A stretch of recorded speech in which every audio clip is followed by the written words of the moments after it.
সেই ইজতেমাতে লোক সমাগম কেমন দেখতে পেয়েছেন? আর কোনো অভিযোগ কি জানানো হয়েছে কিনা, পেয়েছেন কিনা, কি তথ্য আছে?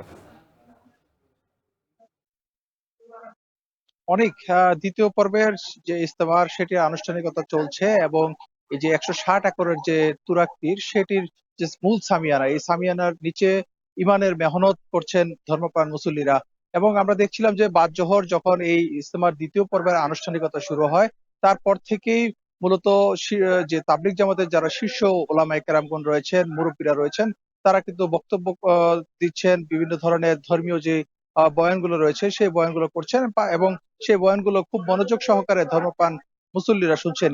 এবার কিন্তু প্রথমবারের মতো ইজতেমা আয়োজিত হচ্ছে ৩ পর্বে, অর্থাৎ প্রথম ২ পর্বে অংশ নিচ্ছেন সূরায়ে নেজামের অনুসারী মুসল্লিরা এবং প্রথম পর্বে আমরা দেখেছি যে ঢাকার একাংশ সহ ৪১ টি জেলার মুসল্লিরা অংশ নিয়েছেন এবং এই পর্বে ঢাকার একাংশ সহ ২২ টি জেলার ধর্মপ্রাণ মুসল্লিরা অংশ নিয়েছেন এবং এই পর্বে কিছুটা লোক সমাগম কম, কারণ অল্প কয়েকটি জেলার মুসল্লিরা এখানে অংশ নিয়েছেন।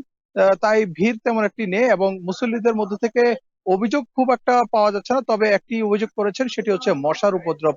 ঠিক বিকেলের পর থেকেই শুরু হয় এই মশার উপদ্রব এবং এই মশার কামড়ে কিন্তু সব মুসল্লিরাই কিন্তু বেশ অতিষ্ঠ এবং তারা বলছেন যে সিটি কর্পোরেশনের যে উদ্যোগ সেটি আসলে অপ্রতুল। কারণ সিটি কর্পোরেশনকেও আমরা দেখছিলাম যে তারা বারবার মশার ওষুধ দিচ্ছেন।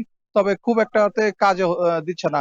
তবে এখন কিন্তু মাগরিবের নামাজের পর আ যে মূল বয়ান মঞ্চ রয়েছে সেখানে বয়ান করছেন ভারতের মাওলানা ইব্রাহিম আহমেদ লাট এবং তার বয়ান কিন্তু তাৎক্ষণিকভাবে বিভিন্ন ভাষাভাষীদের জন্য তর্জমা করে দেওয়া হচ্ছে এবং সেটি করছেন মাওলানা ওমর ফারুক। এবং আজকে এই আনুষ্ঠানিকতা এশার নামাজের পর শেষ হবে এবং আগামীকালকে ফজরের নামাজের পর বয়ানের মধ্যে দিয়ে এই দ্বিতীয় পর্বের দ্বিতীয় দিনে আনুষ্ঠানিকতা শুরু হবে। তো সবকিছু মিলে এই ছিল আমার কাছে ইজতেমা ময়দান থেকে সবশেষ তথ্য। অনেক